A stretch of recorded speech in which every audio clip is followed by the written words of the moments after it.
Qui était Abraham?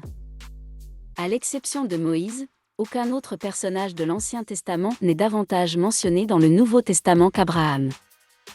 Jacques l'appelle « ami de Dieu », Jacques 2 verset 23, un titre qui n'est employé pour aucun autre personnage biblique.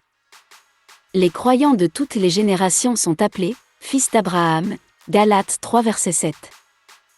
La Bible montre clairement son importance et son influence dans l'histoire rédemptrice.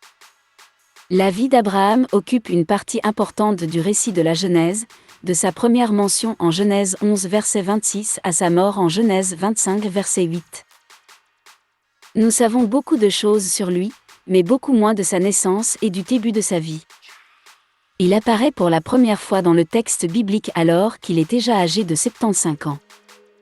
Genèse 11 verset 28 dit que son père Téra vivait à Ur, une ville influente du sud de la Mésopotamie, située sur l'Euphrate, environ à mi-chemin entre la tête du golfe Persique et la ville moderne de Bagdad. On apprend aussi que Térakh s'était mis en route avec sa famille vers le pays de Canaan, mais qu'il s'était arrêté dans la ville de Charan, au nord de la Mésopotamie, sur la voie commerciale de la Babylone antique, environ à mi-chemin entre Ninive et Damas. L'histoire d'Abraham devient particulièrement intéressante à partir du début de Genèse 12. Les 3 premiers versets racontent l'appel d'Abraham par Dieu. L'Éternel dit à Abraham, « Quitte ton pays, ta patrie et ta famille et va dans le pays que je te montrerai. Je ferai de toi une grande nation, je te bénirai, je rendrai ton nom grand et tu seras une source de bénédiction. Je bénirai ceux qui te béniront et je maudirai ceux qui te maudiront, et toutes les familles de la terre seront bénies en toi. » Genèse 12 versets 1 à 3. Dieu a appelé Abraham à quitter sa famille à Charan, pour se rendre dans le pays qu'il lui montrerait. Il lui fait aussi 3 promesses. 1. La promesse d'une patrie. 2. La promesse de faire de lui une grande nation. Et 3. La promesse de le bénir. Ces promesses forment le fondement de ce qu'on appellera par la suite l'alliance d'Abraham, établie en Genèse 15 et ratifiée en Genèse 17. Abraham se distingue par son obéissance à Dieu. Genèse 12 verset 4 raconte comment, après que Dieu ait parlé à Abraham, il est parti, conformément à la parole de l'Éternel. L'auteur de l'Épître aux Hébreux cite plusieurs fois Abraham comme un exemple de foi, notamment en référence à cet acte de foi impressionnant. C'est par la foi qu'Abraham a obéi lorsque Dieu l'a appelé et qu'il est parti pour le pays qu'il devait recevoir en héritage. Et il est parti sans savoir où il allait. Hébreux 11 verset, émoticône, n'en croyant pas ses yeux.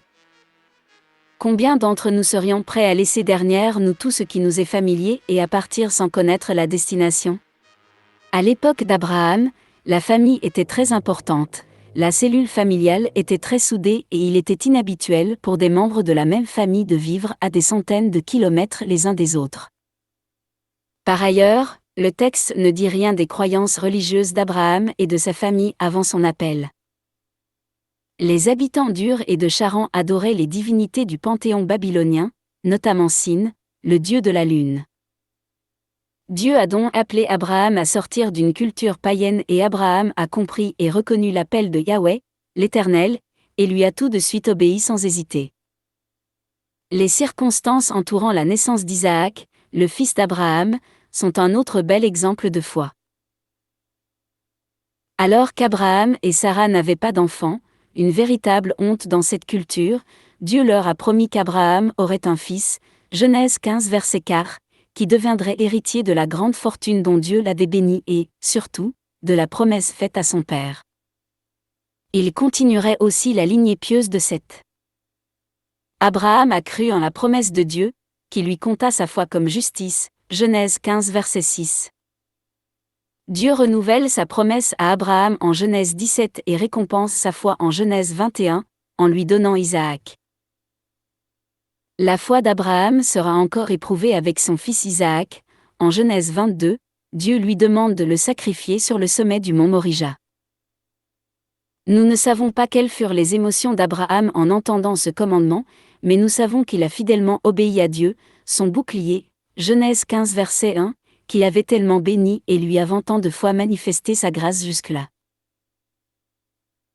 Abraham a obéi, comme quand Dieu lui avait demandé de quitter sa famille, Genèse 22 verset 3. À la fin du récit, Dieu empêche Abraham de sacrifier Isaac. Imaginez cependant ce qu'il a dû ressentir. Il avait attendu d'avoir un fils pendant des décennies et le Dieu qui lui avait promis cet enfant allait le lui rependre. Le plus important est que la foi d'Abraham en Dieu était plus grande que son amour pour son fils et qu'il croyait que même s'il sacrifiait Isaac, Dieu était assez puissant pour le ressusciter. Hébreux 11 versets 17 à 19.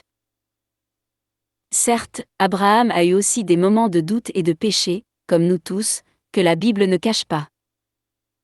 À au moins 2 reprises, il a menti concernant sa relation avec Sarah, pour se protéger en territoire potentiellement hostile, Genèse 12 versets 10 à 20.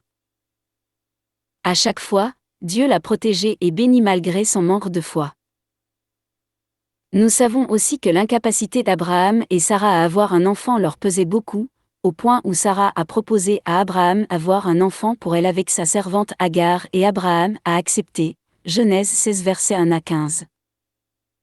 La naissance d'Ismaël manifeste non seulement la futilité des efforts et du manque de foi d'Abraham, mais aussi la grâce de Dieu, qui l'a permise tout de même et a même béni Ismaël.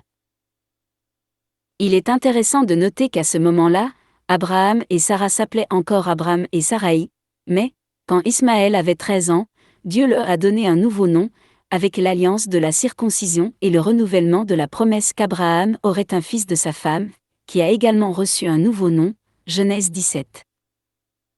Abraham, qui signifie « Père vénérable », est devenu Abraham, père d'une multitude. Il a effectivement une descendance physique nombreuse et tous ceux qui ont mis leur foi en Dieu par Jésus sont ses héritiers spirituels. Galates 3 verset 29. Le « Père des croyants » est passé par des moments de doute et d'incrédulité, mais malgré cela, il est considéré comme un exemple de foi. Une leçon évidente à tirer de la vie d'Abraham est que nous devons mener une vie caractérisée par la foi. Abraham a pu prendre son fils avec lui sur le mont Morija parce qu'il savait que Dieu était fidèle à ses promesses. La foi d'Abraham n'était pas une foi aveugle, elle était une ferme assurance et confiance en celui qui s'était déjà montré fidèle et véritable. En regardant en arrière, nous voyons la providence de Dieu à l'œuvre tout au long de notre vie. Dieu n'a pas besoin d'apparaître avec des anges, de nous parler depuis un buisson ardent ou de séparer la mer en deux pour agir dans notre vie. Il supervise et dirige tous les événements de notre vie. Même si nous n'en avons pas toujours l'impression, la vie d'Abraham montre que Dieu est présent dans notre vie. Même ses échecs montrent que Dieu, s'il ne nous protège pas toujours contre les conséquences de notre péché, agit en nous et à travers nous par sa grâce et que rien ne peut contrecarrer ses plans. La vie d'Abraham nous montre aussi que ceux qui obéissent à Dieu avec un cœur simple sont bénis. Quand Dieu a demandé à Abraham de quitter sa famille, il l'a fait. Quand il lui a demandé de sacrifier Isaac, il se leva de bon matin pour le faire. Le récit biblique ne fait état d'aucune hésitation de la part d'Abraham. Comme la plupart d'entre nous, ses choix lui ont certainement brisé le cœur, mais cela ne l'a pas empêché d'agir le moment venu. Quand nous discernons l'appel de Dieu ou lisons ses instructions dans sa parole, nous devons agir. L'obéissance n'est pas une option quand Dieu nous demande de faire quelque chose.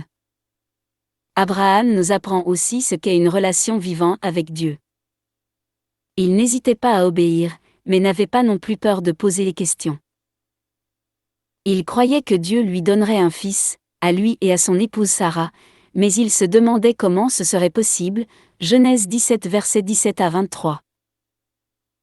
En Genèse 18, il intercède auprès de Dieu pour Sodome et Gomorrhe et lui dit qu'un Dieu saint et juste ne peut détruire les justes avec les pécheurs, puis il lui demande d'épargner les villes pécheresses s'il y trouve ne serait-ce que 50 justes, un chiffre qu'il abaissera à 10. En fait, alors qu'il n'y en avait même pas 10, Dieu a tout de même épargné Lot, le neveu d'Abraham, ainsi que sa famille, Genèse 19. Il est intéressant de constater que Dieu a révélé ses plans à Abraham avant de détruire ces 2 villes et que ce dernier n'a pas été pris au dépourvu par ces questions. Son exemple nous montre comment interagir avec Dieu concernant ses projets, intercéder pour les autres, accomplir la justice de Dieu et se soumettre à sa volonté. Les manquements d'Abraham, surtout avec Agar et Ismaël, nous montrent que c'est une folie d'essayer de prendre les choses en main nous-mêmes. Dieu avait promis un fils à Abraham et Sarah, mais, dans leur impatience, leur plan pour procurer un héritier à Abraham s'est retourné contre eux, provoquant des conflits, d'abord entre Sarah et Agar, puis entre Isaac et Ismaël. Les descendants d'Ismaël sont devenus des ennemis acharnés du peuple de Dieu, ainsi que nous le verrons dans la suite de l'Ancien Testament. Le conflit entre Israël et ses voisins arabes se poursuit jusqu'à aujourd'hui. Nous ne pouvons accomplir la volonté de Dieu par nos propres forces, au contraire, nos efforts créeront davantage de problèmes qu'ils n'en résoudront. Cette leçon a beaucoup d'applications pour notre vie. Si Dieu a promis de faire quelque chose, nous devons être fidèles et patients pour attendre qu'il accomplisse ce qu'il a promis en son temps. Théologiquement parlant, Abraham est un exemple vivant de la doctrine de la sola fide, la justification par la foi seule. L'apôtre Paul le cite à 2 reprises comme un exemple de cette doctrine fondamentale. Dans l'Épître aux Romains, tout le chapitre 4 est consacré à des images de la justification par la foi, tirées de la vie d'Abraham.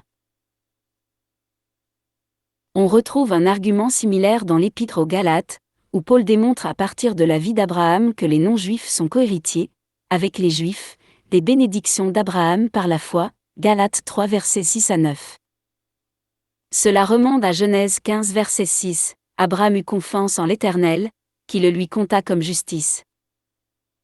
La foi d'Abraham en les promesses de Dieu était suffisante pour le justifier devant lui, selon le principe énoncé en Romains 3 verset 28. Abraham n'a rien fait pour mériter sa justification, sa confiance en Dieu était suffisante. Ainsi, on voit la grâce de Dieu à l'œuvre dès le début de l'Ancien Testament. L'Évangile n'a pas commencé avec la vie et la mort de Jésus, mais remonte à la Genèse.